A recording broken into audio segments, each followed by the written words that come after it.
जैसा कि आपको पता है हमने सभी एक्सरसाइजों के A to Z क्वेश्चन शुरू करने की एक सीरीज़ तैयार की थी, जिस सीरीज़ के चलते ये वीडियो नंबर 5 है।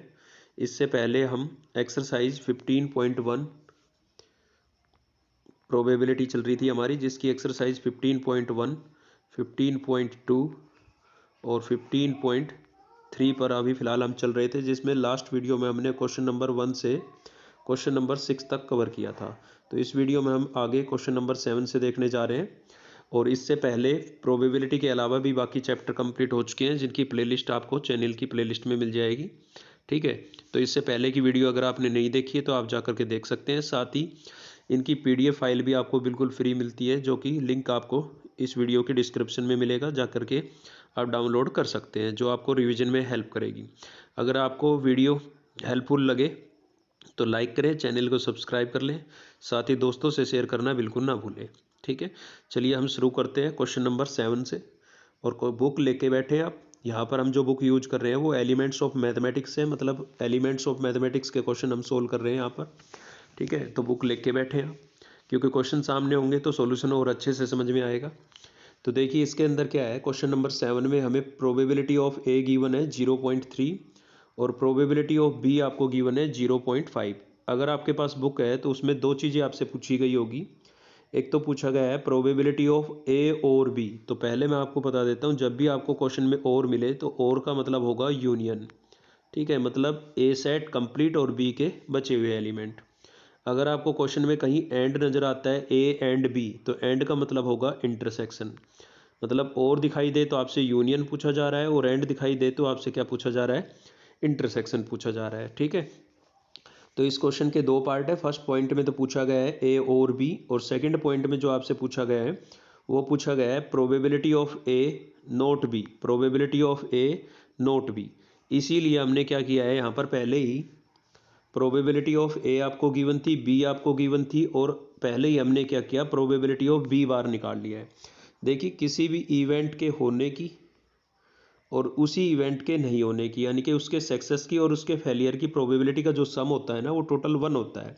मतलब PA प्लस PA बार। तो ये इवेंट के नहीं होने की प्रोबेबिलिटी है और ये इवेंट के होने की प्रोबेबिलिटी है, तो दोनों का सम जो होता है वो कितना होता है, 1। तो अभी यहाँ पर फिलहाल हमें PA जो था वो कितना गिवन था, सॉरी PB जो था वो कितना गिवन था, 0.5। तो PB बार की हमें आवश्यकता पड़ेगी इस सेकंड वाले केस में। इसलिए बी बार निकालने के लिए हमने 1 में से PB की प्रोबेबिलिटी को क्या कर दिया, माइनस, क्योंकि इन दोनों का जो सम था वो 1 था। अब एक B की आपको गिवन थी और B बार की आपको आवश्यकता थी, तो भी आप 1 में से माइनस कर दे, और B बार की गिवन होती, B की आपको आवश्यकता होती, तो भी आप 1 में से माइनस, क्योंकि दोनों का जो सम होता है वो 1 होता है। ठीक है, तो यहाँ पर 1 में से जब हम 0.5 को माइनस करेंगे तो रिजल्ट हमारे पास आएगा 0.5। तो यहाँ पर इसीलिए ये PB बार जो है वो कितना आ गया है, 0.5 आ गया है।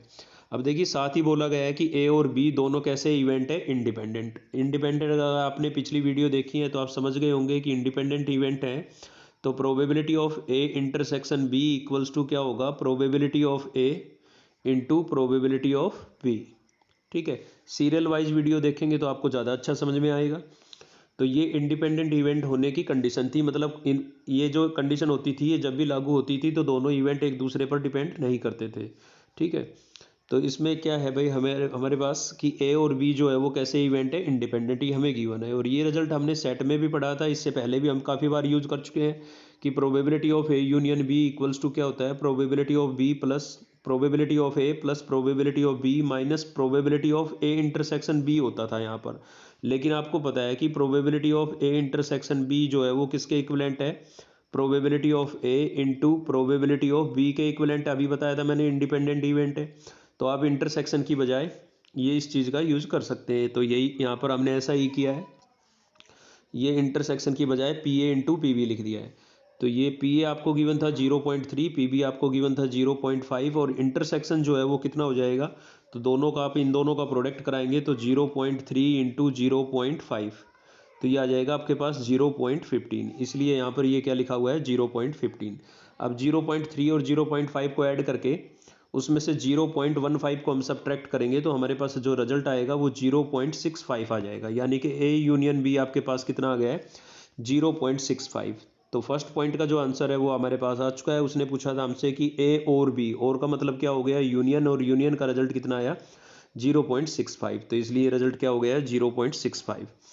अब देखिए आपको समझ में आएगा कि हमने जो पहले ये इंटरसेक्शन की प्रोबेबिलिटी निकाली थी, सॉरी बार की जो प्रोबेबिलिटी निकाली थी वो क्यों निकाली थी, ठीक है, यहाँ पर ये बार की प्रोबेबिलिटी निकाली थी हमने, तो ये क्यों निकाली थी, अभी ये सेकंड पॉइंट के लिए हमने निकाली थी। अभी आपको समझ में आएगा। यहाँ पर देखिए, यहाँ पर बोला गया प्रोबेबिलिटी ऑफ ए एंड का मतलब क्या हो जाएगा इंटरसेक्शन, नॉट बी। मतलब यहाँ पर जो आपसे पूछा गया है वो पूछा गया है प्रोबेबिलिटी ऑफ ए, एंड का मतलब हो जाएगा इंटरसेक्शन, और नॉट बी, नॉट बी का मतलब क्या हो जाएगा बी बार। ठीक है, तो ये रिजल्ट जो है वो किसके इक्विवेलेंट होगा, P A into P B bar के इक्विवेलेंट होगा। ठीक है, तो पी ए जो है वो आपको कितना गिवन है 0.3 जो कि लिखा हुआ है, पी बी बार भी कितना था हमारा 0.5, दोनों को मल्टीप्लाई करेंगे तो 0.15 जो है हमारा वो क्या हो जाएगा आंसर हो जाएगा। चलिए आगे बढ़ रहे हैं हम। क्वेश्चन नंबर 8 है हमारा, और 8 में यहाँ पर ए और बी दोनों ही कैसे इवेंट बताए गए, इंडिपेंडेंट इवेंट बताए गए। और इंडिपेंडेंट इवेंट है तो आपको पता है कि probability of A intersection B जो है वो किसके इक्विवेलेंट होगी, probability of A into probability of B के इक्विवेलेंट होगी। क्वेश्चन अगर आप देख पा रहे हैं तो वहाँ पर लिखा होगा कि आपको प्रूव करना है कि probability of A upon B किसके इक्विवेलेंट होगा, पी ए के इक्विवेलेंट होगा। तो अगर आपने एक्सरसाइज 15.1 पढ़ी है तो उसमें हमने कंडीशनल प्रोबेबिलिटी पढ़ी थी, जिसमें probability of A upon B equal होता था probability of A intersection B upon probability of B के। ठीक है, तो इसी रिजल्ट का यहाँ पर यूज होगा। तो यहाँ से एलएचएस साइड हमने उठाई, probability of A upon B हमें निकालना है, तो इसी फॉर्मूले का हमने यूज किया। यहाँ पर देखिए एक्सरसाइज 15.1 में हमने ये पढ़ा था। अब आपको पता है कि जो इवेंट है वो हमारे कैसे हैं, इंडिपेंडेंट इवेंट है, तो इंटरसेक्शन को मैं क्या लिख सकता हूँ, P A into P B लिख सकता हूँ।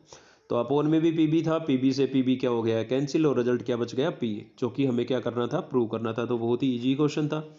चलिए आगे बढ़ रहे हैं हम। क्वेश्चन नंबर है हमारा 9, और क्वेश्चन नंबर 9 में क्या है भाई, बहुत ही इंपॉर्टेंट क्वेश्चन है। देखिए मैं पहले ही आपको बता देता हूँ, ये बहुत ही इंपॉर्टेंट क्वेश्चन है जो काफ़ी बार रिपीट हुआ है सीबीएसई में भी और एचवीएसई बोर्ड में भी।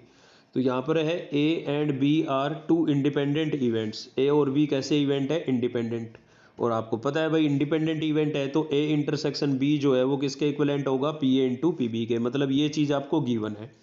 तो प्रूव क्या करना है, हमें प्रूव करना है कि A bar B bar are independent events, मतलब ए बी तो इंडिपेंडेंट है लेकिन उनका बार यानी कि उनके फेलियर की जो प्रोबेबिलिटी है वो भी इंडिपेंडेंट होगी, ये चीज़ आपको प्रूव करनी है। ठीक है, तो इसको हमने देखिए थोड़ा अल्फ़ाबेट्स में भी लिख दिया है भाई, ए और बी बार जो है वो इंडिपेंडेंट इवेंट है, मतलब इन दोनों के इंटरसेक्शन की प्रोबेबिलिटी इनके प्रोडक्ट के बराबर होगी, यही तो कंडीशन हमने पढ़ी है। तो इन दोनों के इंटरसेक्शन की जो प्रोबेबिलिटी है वो इन दोनों के प्रोडक्ट के बराबर होगी, मतलब ये चीज़ आपको प्रूव करनी है। ठीक है, यानी कि यहाँ पर आपको गिवन हो गया probability of A intersection B, और प्रूव जो आपको करना है वो ये करना है। ठीक है, तो यहाँ से हमने एलएचएस साइड उठाई है, और एलएचएस क्या थी भाई हमारे पास, एलएचएस थी यहाँ पर देखिए probability of A bar intersection B bar. ठीक है, तो देखिए एक हमने पढ़ी थी डी मॉर्गन्स थ्योरम पढ़ी थी, जो कि हमने है ना सेट के अंदर पढ़ी थी 11th क्लास में। तो जब दोनों पर अलग अलग बार है तो आप कंप्लीट पर बार लगा सकते हैं, यहाँ पर कंप्लीट पर बार आएगा। ठीक है, और इंटरसेक्शन किस में कन्वर्ट हो जाएगा, यूनियन में, अगर यूनियन होता तो किस में कन्वर्ट हो जाता, इंटरसेक्शन में। ठीक है, कंप्लीट पर बार लगा सकते हैं आप, और यूनियन को इंटरसेक्शन में और इंटरसेक्शन को यूनियन में कन्वर्ट कर सकते हैं। तो यहाँ से हमने एलएचएस साइड उठाई है जो कि ये थी, और उसको हमने किस में लिख दिया है, इंटरसेक्शन था यूनियन में लिख दिया, लेकिन यहाँ पर बार जो है वो कंप्लीट पर आएगा। ठीक है, ये गलत लिखा हुआ है थोड़ा। तो यहाँ पर कंप्लीट पर जब बार आएगा तो अभी हमने पढ़ा है कि किसी भी इवेंट के सक्सेस की और उसके फेलियर की जो प्रोबेबिलिटी होती है उनका सम 1 होता है। तो यहाँ पर बार लगाया है, मतलब यहाँ पर फेलियर की प्रोबेबिलिटी है, तो इसको मैं ऐसे लिख सकता हूँ 1 माइनस सक्सेस की प्रोबेबिलिटी, मतलब बार जो है उसकी प्रोबेबिलिटी हमें लिखनी है तो उसके होने की प्रोबेबिलिटी को 1 में से माइनस कर देंगे। ठीक है, और यहाँ पर है ना यूनियन भी आएगा, ये गलत है, थोड़ा सा इनको चेंज कर लेना आप, है ना, मैं जो बताता जा रहा हूँ उसको साथ साथ आप नोट करते चले, पीडीएफ में भी सही कर लेना उनको। तो यहाँ पर क्या होगा भाई, अब ये जो है हमारे पास ये कंप्लीट पर बार था, इसको हमने 1 में से माइनस करके लिख दिया, और ये जो यूनियन है इसका रिजल्ट हमने काफ़ी बार यूज किया है। ए यूनियन बी क्या होता है हमारा, ए यूनियन बी होता है भाई probability of A plus probability of B minus probability of A intersection B. आप लोगों का सहयोग रहा तो हम जल्दी ही फ़ोन को छोड़ करके एलईडी स्क्रीन पर भी पढ़ाएंगे। सहयोग का मतलब सिर्फ इतना सहयोग करना है कि वीडियो को शेयर करना है, ज़्यादा से ज़्यादा लोगों को बोलना है, फ्रेंड्स को बोलना है सब्सक्राइब करने के लिए, ताकि चैनल थोड़ा ग्रो करे, और ग्रो करेगा तो हम इस पर भी थोड़ा इन्वेस्टमेंट कर पाएंगे। ठीक है, तो यहाँ पर क्या है भाई, हमारे पास देखिए बाहर जो है ना, ये रिजल्ट हमने अप्लाई किया है ए यूनियन बी का, लेकिन ब्रैकेट के बाहर माइनस का साइन थे, इसलिए सभी अंदर के साइन क्या हो गए, चेंज। ये हमने छोटी क्लास में पढ़ा था कि किसी भी ब्रैकेट के बाहर माइनस का साइन हो तो अंदर के साइन क्या हो जाते हैं, चेंज हो जाते हैं। तो फाइनल जो हमारे पास रिजल्ट आया है वो आया 1 minus P A minus P B और प्लस पी इंटरसेक्शन बी। अब इंटरसेक्शन में हमने पढ़ा था कि भाई इंडिपेंडेंट इवेंट है तो ए बी का इंटरसेक्शन जो है वो उन दोनों के प्रोडक्ट के इक्विवेलेंट होगा। पूरी एक्सरसाइज में स्टार्टिंग से पढ़ते आ रहे हैं हम ये चीज़। ठीक है, तो ये इसलिए हमने यहाँ पर इनटू में लिख दिया है। ठीक है, अब क्या करेंगे भाई, ये देखिए 1 एच टी है, माइनस पी ए भी एच टी है, माइनस पी बी भी एच टी है, सॉरी माइनस पी बी है ना, इन दोनों में से क्या किया गया है, कॉमन। इन दोनों में से कॉमन किया गया है, तो यहाँ से ये दोनों टर्म इनटू में थी आपकी ये वाली। ठीक है, और यहाँ पर पी बी था तो पी बी हमने कॉमन कर लिया, तो यहाँ पर बचेगा 1 और यहाँ पर बचेगा पी ए। एक बार फिर से बताता हूँ, देखिए आपको यहाँ पर ये 1 माइनस पी ए तो आपका एच डीज लिखा हुआ है, और इन दोनों में से पी बी को क्या किया गया है, कॉमन। अब पी बी कॉमन होगा तो यहाँ पर कुछ नहीं बचेगा, क्या बचेगा, 1 बचेगा, और इधर से पी बी कॉमन हो चुका है तो क्या बचेगा, पी ए। अब आपको अच्छे से याद होगा पिछले क्वेश्चन में भी हमने यूज किया था कि 1 माइनस पी ए जो है, यहाँ पर भी 1 माइनस पी ए है और यहाँ पर भी 1 माइनस पी ए है, तो 1 माइनस पी ए आप क्या कर लेंगे, कॉमन कर लेंगे। ठीक है, तो ये 1 माइनस पी ए यहाँ पर कॉमन हो गया हमारा यहाँ, और अंदर जो बचेगा वो रिजल्ट बचेगा आपका 1 माइनस पी बी। अब आपने पढ़ाया कि 1 माइनस पी ए जो है वो क्या होता है, पी ए बार होगा, और 1 माइनस पी बी क्या होगा, बी बार। क्योंकि मैंने आपको बताया किसी भी इवेंट के होने की और उसी इवेंट के नहीं होने की प्रोबेबिलिटी का जो सम होता है ना वो 1 होता है। अगर आप 1 में से इसको माइनस करेंगे तो बार का रिजल्ट आ जाएगा, और बार को 1 में से माइनस करेंगे तो ए का रिजल्ट आ जाएगा। ठीक है, इसलिए यहाँ पर ये ऐसा लिखा गया है कि 1 माइनस पी ए जो है वो ए बार हो गया, और 1 माइनस पी बी जो है वो बी बार हो गया। चलिए आगे बढ़ते हैं हम। क्वेश्चन नंबर 10 है हमारा, जिसके अंदर देखिए टोटल कार्ड्स आपको गिवन है 52। ठीक है, और probability of first card, first draw की आपको प्रोबेबिलिटी यहाँ पर लिखनी है। तो देखिए मेरे पास जो बुक है उसमें क्या है, स्पेड कार्ड्स बोले गए हैं, हो सकता है आपके में कुछ और हो, तो क्वेश्चन थोड़ा मैच करा लें आप। फर्स्ट ड्रा जो है उसमें बोला है कि भाई स्पेड कार्ड होनी चाहिए। अब स्पेड कार्ड जो है वो कितने होते हैं, 13 होते हैं, सभी 13 होते हैं, क्लब भी 13 होते हैं, हार्ट भी, डायमंड भी, है ना। तो 1 कार्ड ड्रा करना है तो 13 में से 1 ड्रा होगा, और टोटल कितने होते हैं, 52। 13/52 यानी कि रिजल्ट कितना आ गया, 1/4। अब क्वेश्चन में साफ साफ लिखा हुआ है कि रिप्लेस कर दिया गया है विद रिप्लेसमेंट, है ना। विद रिप्लेसमेंट मतलब सेकंड ड्रा जब होगा तब भी हमारे पास टोटल कार्ड कितने रहेंगे, 13, मतलब स्पेड कार्ड कितने रहेंगे, 13, और टोटल कितने हो जाएंगे, 52। तो सेम रिजल्ट सेकंड ड्रा में भी आएगा। ऐसे ही थर्ड ड्रा, 3 कार्ड्स ड्रा करने के लिए बोला गया है, तो उसमें भी स्पेड कार्ड टोटल कितने रहेंगे, 13, और टोटल कार्ड कितने होंगे, 52। तो रिजल्ट क्या आएगा, 1/4। अब तीनों इवेंट एक दूसरे पर इंडिपेंडेंट है, क्योंकि फर्स्ट ड्रा हुआ उसको वापस रिप्लेस कर दिया, सेकंड ड्रा हुआ फिर से रिप्लेस करके थर्ड ड्रा हुआ।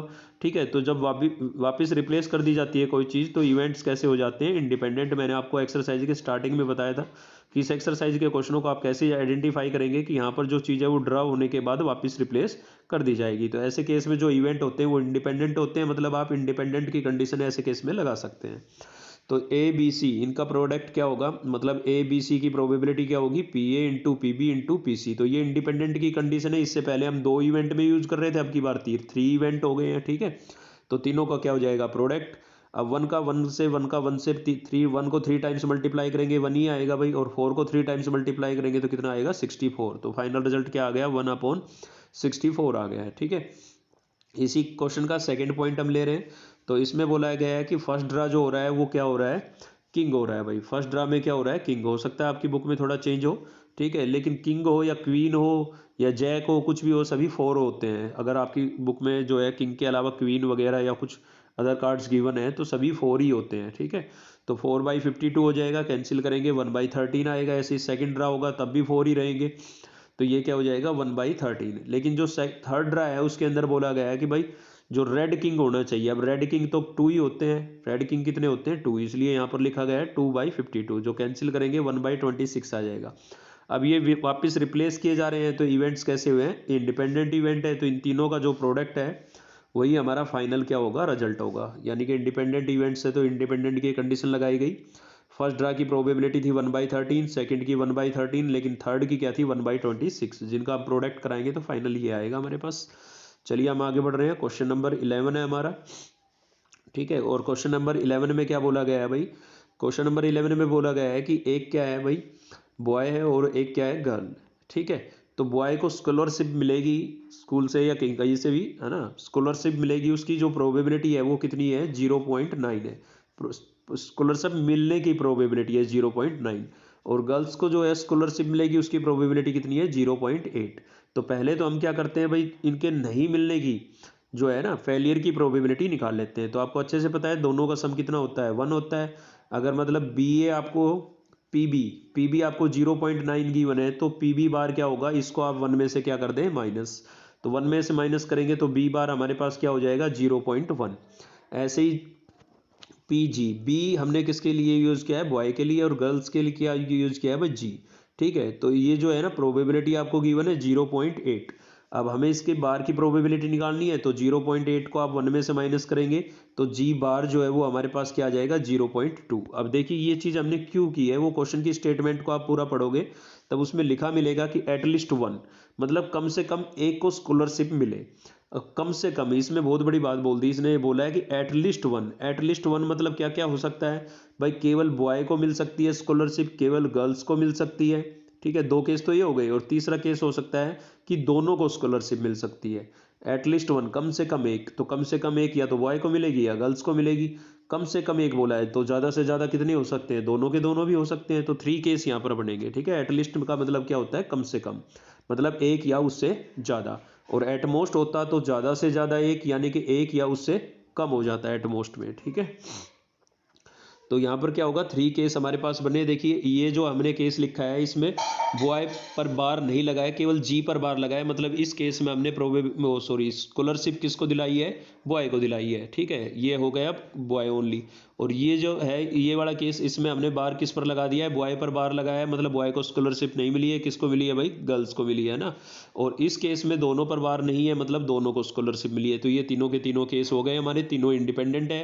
इंडिपेंडेंट है तो हम क्या लिख सकते हैं इसको, इसको हम लिख सकते हैं probability of B into probability of G bar, इसको लिख देंगे हम probability of B bar into probability of G. और इसको क्या लिख देंगे भाई, probability of B into probability of G. और सभी की वैल्यू हमारे पास है तो उनको हम रिप्लेस कर देते हैं। तो पी बी हो जाएगा 0.9, जी बार हो जाएगा 0.2, बी बार हो जाएगा 0.1, और पी जी हो जाएगा 0.8, पी बी हो जाएगा 0.9, और पी जी क्या हो जाएगा 0.8। तो इन दोनों का प्रोडक्ट कराएंगे तो 0.18, इन दोनों का प्रोडक्ट कराएंगे तो 0.08, और इन दोनों का प्रोडक्ट कराएंगे तो 0.72, और इन सभी का अब हम सम कराएंगे तो फाइनल हमारे पास जो रिजल्ट आएगा वो 0.98 आ जाएगा, ठीक है।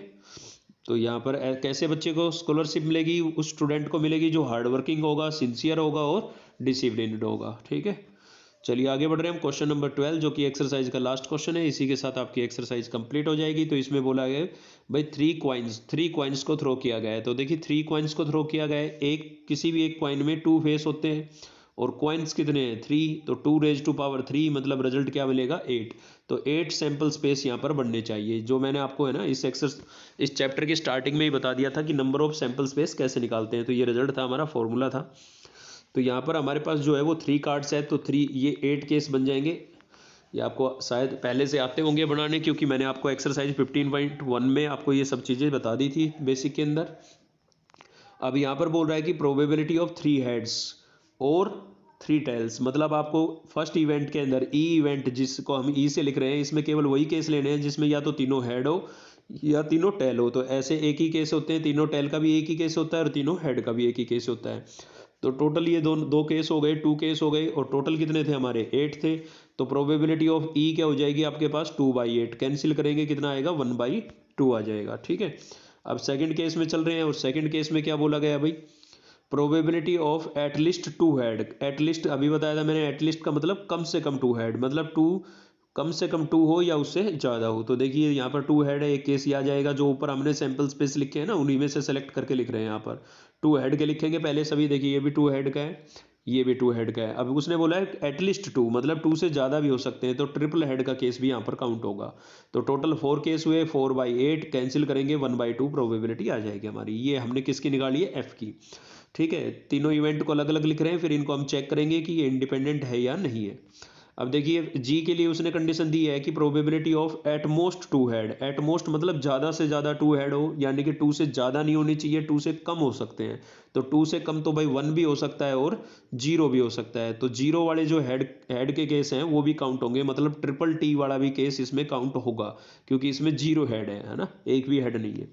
तो यहाँ पर देखिए पहले तो 2 वाले लिखे हमने, 3 केस आए, फिर 1 हेड वाले लिखे, ये भी 3 केस आए, और फिर 0 हेड मतलब ट्रिपल टेल वाला केस। तो टोटल कितने हो गए, 7 हो गए, मतलब ट्रिपल एच वाला छोड़ करके सभी केस आ जाएंगे। ठीक है, तो कितना हो गया, 7/8 इसकी प्रोबेबिलिटी हुई। अब हमें इन तीनों इवेंट को, ई को, एफ को और जी को, तीनों को चेक करना है कि ये इंडिपेंडेंट है या नहीं है। तो हमें इनके इंटरसेक्शन की प्रोबेबिलिटी की आवश्यकता होगी। तो पहले हम चेक करने जा रहे हैं ई और एफ में इंटरसेक्शन।